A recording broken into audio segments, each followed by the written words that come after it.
श्री स्वामी समर्थ. आजची आपली कथा आहे सूनही उत्तर देते. सकाळचे 6 वाजले होते. घरातल्या स्वयंपाकघरातून भांड्यांचा हलका आवाज येत होता. गॅसवर चहा उकळत होता. एका बाजूला पोळ्यांचा तवा तापत होता आणि दुसऱ्या बाजूला डब्यांची तयारी सुरू होती. त्या सगळ्या कामाच्या गडबडीत एक चेहरा मात्र शांतपणे सगळं सांभाळत होता. शर्वरी. शर्वरीने डोक्यावर ओढणी घेतलेली, केस व्यवस्थित बांधलेले, चेहऱ्यावर थकवा असूनही एक हलकसं स्मित. जणू काही ती स्वतःला रोजच सांगत होती, सगळं ठीक आहे. तिने आधी सासूबाईंसाठी चहा बनवला, मग नवरा अभयसाठी. सासूबाई हॉलमध्ये टी व्ही समोर बसलेल्या होत्या. सकाळची मालिका सुरू होती. आई, तुमचा चहा. शर्वरीने हळूच कप त्यांच्या समोर ठेवला. सासूबाईंनी कप घेतला, एक घोट घेतला आणि लगेच चेहऱ्यावर नाराजी आणत म्हणाल्या, किती वेळा सांगितलंय तुला, चहा जरा घट्ट कर. हा काही चहा आहे का? शर्वरी काही बोलली नाही. ती फक्त हो आई एवढंच म्हणाली आणि परत स्वयंपाकघरात गेली. तिच्या मनात मात्र एकच विचार चालू होता. कालच तर म्हणाल्या होत्या जास्त घट्ट करू नको, आता परत उलट. पण तिने ते मनातच ठेवलं, कारण तिला सवय झाली होती गप्प राहायची. तिला आठवलं, जेव्हा ती लग्न करून या घरात आली होती तेव्हा अभय म्हणाला होता, माझ्या आईला सांभाळून घे, तिला कधी उलट उत्तर देऊ नकोस. थोड्याच वेळात अभय मोबाईल हातात घेऊन हॉलमध्ये आला. चहा दे ना, तो सहज म्हणाला. शर्वरी लगेच त्याच्यासाठी चहा घेऊन आली. अभयने कप घेतला, पण त्याचं लक्ष अजूनही मोबाईलवरच होतं. आज डबा काय आहे त्याने विचारलं, पण नजर स्क्रीनवरच. भाजी पोळी आणि भात. शर्वरीने उत्तर दिलं. ओके. एवढंच उत्तर देत तो परत मोबाईलमध्ये गुंतला. शर्वरी काही क्षण त्याच्याकडे बघत राहिली. तिला वाटलं एकदा तरी विचारेल का, तू कशी आहेस, पण नाही. ती शांतपणे परत कामाला लागली. सकाळची सगळी कामे आटोपून अभय ऑफिसला निघाला. जाताना सासूबाईंनी त्याला हाक मारली, अभय ऐक जरा. काय आई? तुझ्या बायकोला सांग जरा नीट काम करायला. काहीच नीट करत नाही. मी सांगते तेही ऐकत नाही. शर्वरी किचनमध्ये उभी होती. तिच्या कानावर सगळं पडलं. तिला वाटलं आता तरी अभय काहीतरी बोलेल. अभयने एक नजर किचनकडे टाकली आणि म्हणाला, ठीक आहे आई, मी बोलतो तिच्याशी. बस एवढंच. ना तिची बाजू ना एक शब्द तिच्यासाठी. शर्वरीच्या मनात काहीतरी तुटलं. दिवसभर ती घरातली कामं करत राहिली. साफसफाई, कपडे धुणं, स्वयंपाक, एकही काम थांबलं नाही. सगळं परफेक्ट होतं, पण प्रत्येक कामात एकच भावना होती, मी कितीही केलं तरी कोणालाच त्याची किंमत नाही. दुपारी जेवण झाल्यावर ती थोडा वेळ बसली, पण तेवढ्यात सासूबाईंचा आवाज आला, काय बसलीस? अजून भांडी पडली आहेत. काम संपलं का तुझं? शर्वरी लगेच उठली. हो आई, करते. ती पुन्हा कामाला लागली. तिच्या डोळ्यात पाणी आलं होतं, पण तिने ते लपवलं. संध्याकाळ झाली. अभय परत आला. शर्वरीने दरवाजा उघडला. तो थेट आत गेला. चहा करते, ती म्हणाली. हो. तिने चहा दिला. अभय सोफ्यावर बसून मोबाईल स्क्रोल करत होता. शर्वरी त्याच्या समोर बसली. तिला बोलायचं होतं, खूप काही सांगायचं होतं. अभय, तिने हळूच सुरुवात केली. काय? त्याने नजर न उचलता उत्तर दिलं. आज आई पुन्हा. ती काही बोलणार तेवढ्यात तो म्हणाला, अरे थांब जरा, एक इम्पॉर्टंट मेसेज आहे. शर्वरी थांबली. काही सेकंद, मग काही मिनिट, पण तो अजूनही मोबाईलमध्येच. तिने काहीच बोललं नाही. पुन्हा एकदा तिचं मन शांत झालं जबरदस्तीने. रात्री जेवण झालं. शर्वरीने सगळं आवरलं. सासूबाई पुन्हा काहीतरी टोमणे मारत होत्या. आज भाजीला मीठ जास्त झालंय. लक्ष कुठे असतं तुझं? शर्वरीने पुन्हा काहीच उत्तर दिलं नाही. रात्री सगळे झोपायला गेले. अभय बाल्कनीत उभा होता. शर्वरी बाल्कनीकडे गेली. तेवढ्यात तिला अभयचा आवाज ऐकू आला. तो फोनवर कोणाशी तरी बोलत होता. कदाचित त्याचा मित्र. शर्वरी थांबली नकळत. अरे यार, घरात ना रोजच असं चालू असतं, अभय हसत म्हणत होता. शर्वरीच्या पायाखालची जमीन हलली. बायका वटवट करत राहतात. आपण काय करायचं? ऐकून न ऐकल्यासारखं करायचं बस. तो पुढे म्हणाला, मी तर एकदम क्लिअर आहे. सासू सुनेच्या मध्ये पडायचं नाही. कोणाचीच बाजू घ्यायची नाही, नाहीतर आपल्यालाच त्रास होतो. शर्वरीच्या डोळ्यात पाणी आलं. ती काही क्षण तिथेच उभी राहिली. म्हणजे माझं दुःख त्याच्यासाठी वटवट आहे. तिच्या मनात प्रश्नाचा भडीमार सुरू झाला.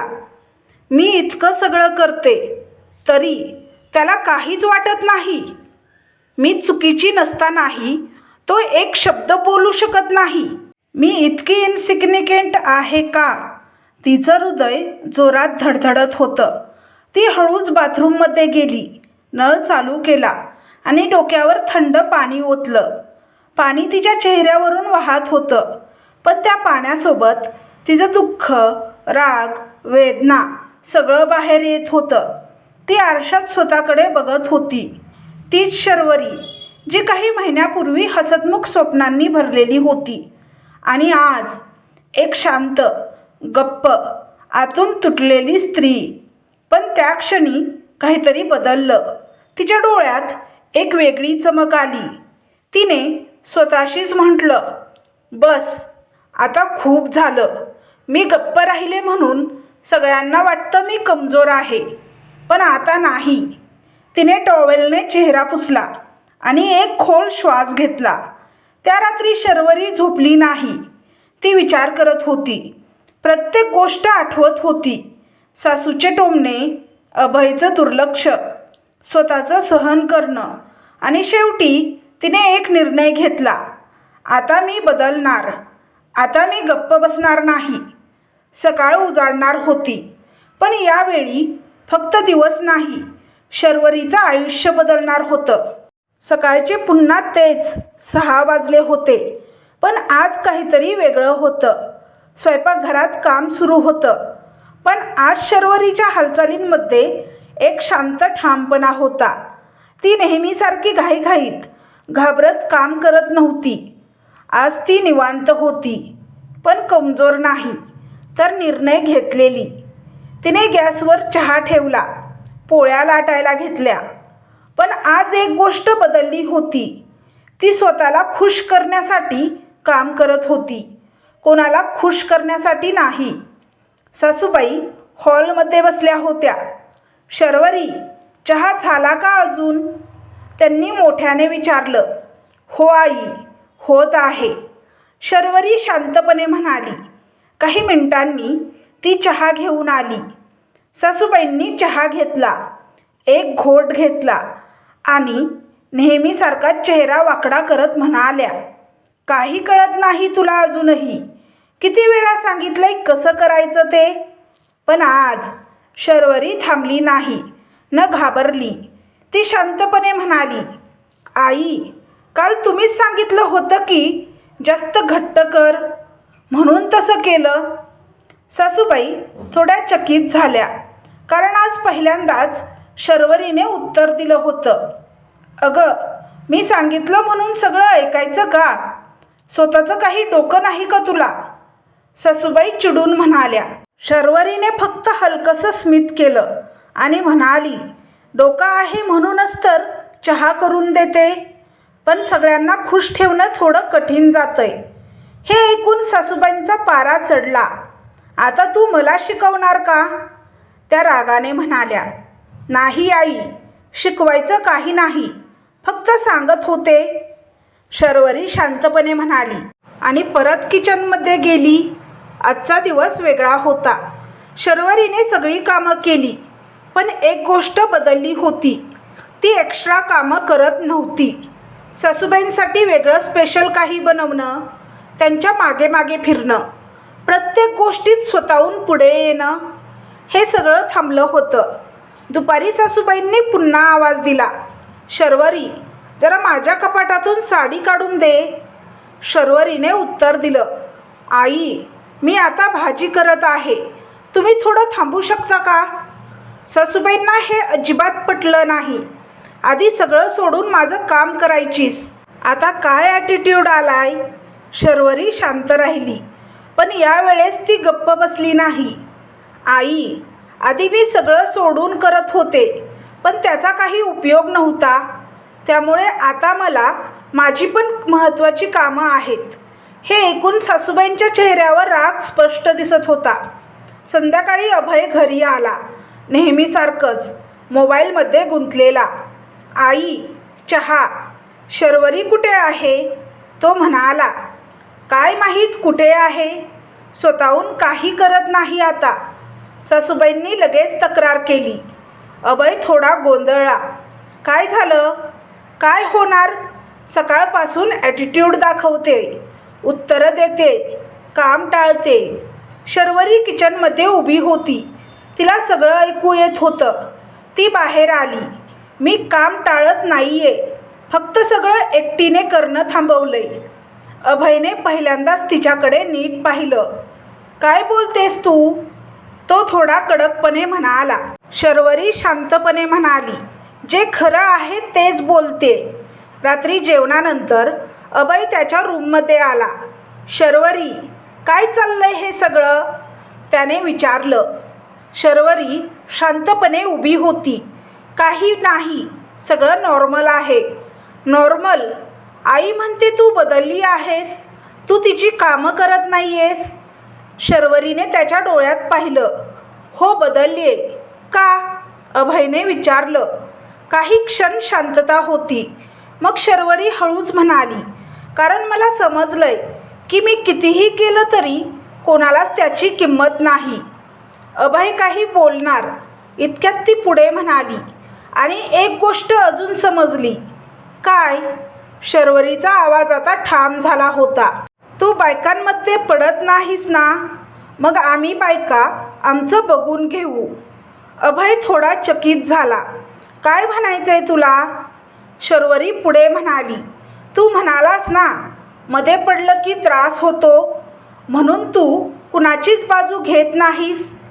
ती काही क्षण थांबली आणि मग म्हणाली, मग आता तू मध्ये पडू नकोस, आम्ही बघून घेऊ. तू मध्ये पडलास तुला त्रास होईल. अभय एकदम शांत झाला. त्याच्याकडे उत्तर नव्हतं. पहिल्यांदाच त्याला जाणवलं, शर्वरी फक्त बोलत नाहीये, ती बदलली आहे. दुसऱ्या दिवसापासून घरातलं वातावरण बदललं. शर्वरी तिचं काम करत होती, पण मर्यादेत, ना जास्त ना कमी. सासूबाई अजूनही टोमणे मारत होत्या, पण आता शर्वरी प्रत्येक वेळी शांत पण ठाम उत्तर देत होती. एक दिवस सासूबाई खूप रागात म्हणाल्या, ही सून हाताबाहेर जाते, आधी कशी गप्प बसायची, आता बघा कशी बोलते. अभय शांत बसला होता. तो दोघींकडे बघत होता आणि त्याच्या मनात विचार सुरू झाला होता. त्या रात्री तो एकटाच बसला होता. त्याच्या डोक्यात शर्वरीचे शब्द घुमत होते. तू मध्ये पडू नकोस, तुला त्रास होईल. त्याला स्वतःचं बोलणं आठवलं. तोच टोन, तेच शब्द. पहिल्यांदाच त्याला जाणवलं तो चुकीचा होता. रात्र शांत होती. घरात सगळे झोपले होते, पण एक व्यक्ती मात्र जागी होती. अभय. तो हॉलमध्ये एकटा बसला होता. मोबाईल त्याच्या हातात होता, पण आज तो स्क्रोल करत नव्हता. स्क्रीन बंद होती आणि त्याच्या डोळ्यासमोर एकच गोष्ट पुन्हा पुन्हा येत होती. शर्वरीचे शब्द, तू मध्ये पडू नकोस, तुला त्रास होईल. त्याला स्वतःचं बोलणं आठवलं. तोच टोन, तेच शब्द. त्याने डोळे मिटले. मी खरंच इतका चुकीचा आहे का? त्याच्या मनात मागच्या काही महिन्यांचे सगळे प्रसंग जिवंत झाले. शर्वरी सकाळपासून रात्रीपर्यंत काम करत होती. एकही तक्रार नाही, एकही अपेक्षा नाही. आणि तो मोबाईलमध्ये व्यस्त, तिचं ऐकूनही न ऐकल्यासारखं करणारा, तिच्यासाठी एक शब्दही न बोलणारा. त्याच्या छातीत काहीतरी दाटून आलं. ती चुकीची नव्हती, तरी मी गप्प राहिलो. दुसऱ्या दिवशी सकाळ. शर्वरी नेहमीप्रमाणे कामात व्यस्त होती, पण तिच्या चेहऱ्यावर आता एक वेगळी शांतता होती, स्वाभिमानाची. अभय उठून हॉलमध्ये आला. आज पहिल्यांदाच त्याने मोबाईल बाजूला ठेवला आणि किचनमध्ये पाहिलं. शर्वरी पोळ्या लाटत होती. तो काही क्षण तिला बघत राहिला. त्याला जाणवलं, मी तिला कधीच असं बघितलं नाही.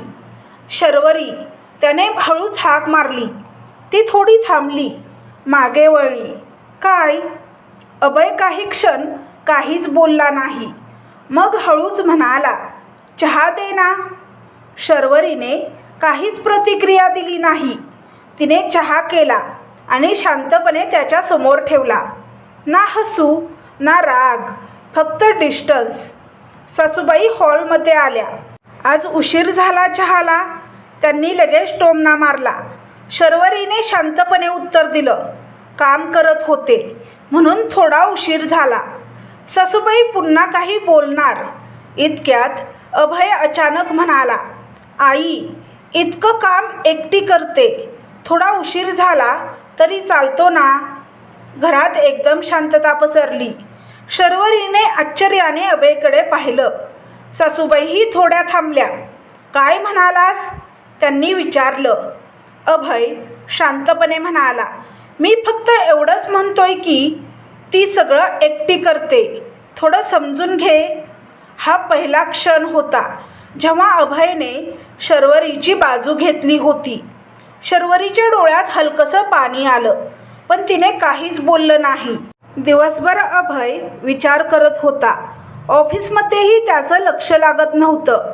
त्याला सतत शर्वरी आठवत होती, तिचं सहन करणं, तिचं गप्प राहणं आणि आता तिचा बदल.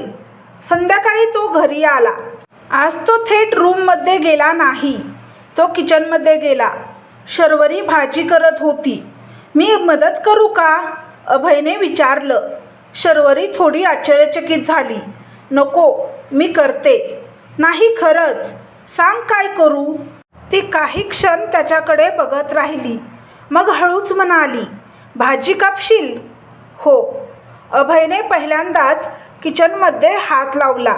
दोघं काही वेळ शांतपणे काम करत होते, पण त्या शांततेत एक वेगळी भावना होती, जवळीक वाढवण्याची. रात्री जेवण झाल्यावर अभयने शर्वरीला हाक मारली, जरा बोलायचं आहे.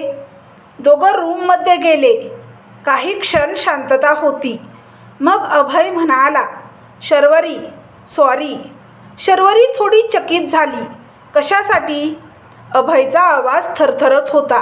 तुझ्यासाठी उभा राहिलो नाही, तू चुकीची नसताना, पण गप्प राहिलो. त्याच्या डोळ्यात खंत दिसत होती.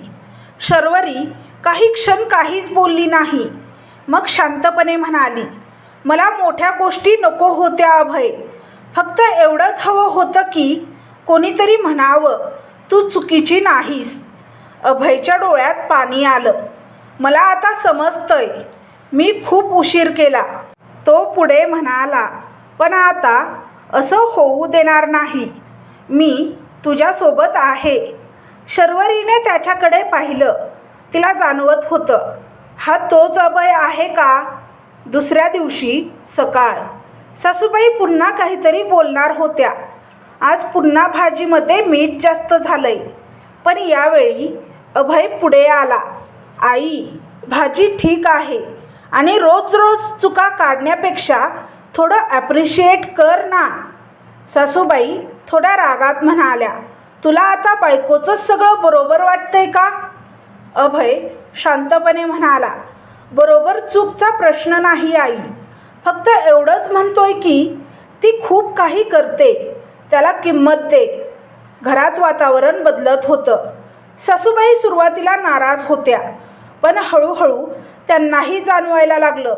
शर्वरी बदलली आहे आणि अभयही तिच्यासोबत उभा आहे.